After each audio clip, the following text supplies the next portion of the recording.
এই ক্ষণে তুমি আপন, পরক্ষণেই তুমি পর। এক্ষণে তুমি সফলতা, পরক্ষণেই তুমি হতাশা।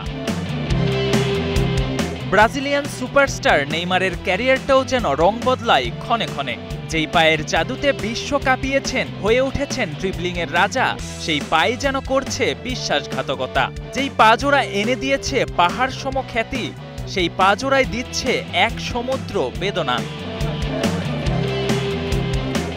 2023 সালের অক্টোবর থেকে জাতীয় দলের বাইরে নেইমার জুনিয়র। বিশ্বকাপ বাছাই দিয়ে ফেরার কথা থাকলেও শেষ মুহূর্তের ইনজুরিতে তার হয়ে ওঠেনি। বাছাই পর্ব শেষ করে নেইমারকে ছাড়াই চলছে সেলেসাওদের অনুশীলন। তাই তো 2026 বিশ্বকাপে এই উইঙ্গার খেলতে পারবেন কিনা তা নিয়ে রয়ে গেছে ধোঁয়াশা।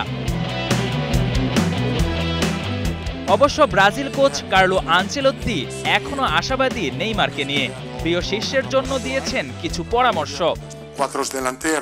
নেইমারের প্রতিভা সবার জানা। আধুনিক ফুটবলে প্রতিভা কাজে লাগাতে খেলোয়াড়কে শারীরিকভাবে ফিট থাকতে হয়। নেইমার ফিট থাকলে জাতীয় দলের দরজা তার জন্য সবসময় খোলা। সবাই চায় নেইমার যেন পুরোপুরি ফিট হয়ে জাতীয় দলে থাকে।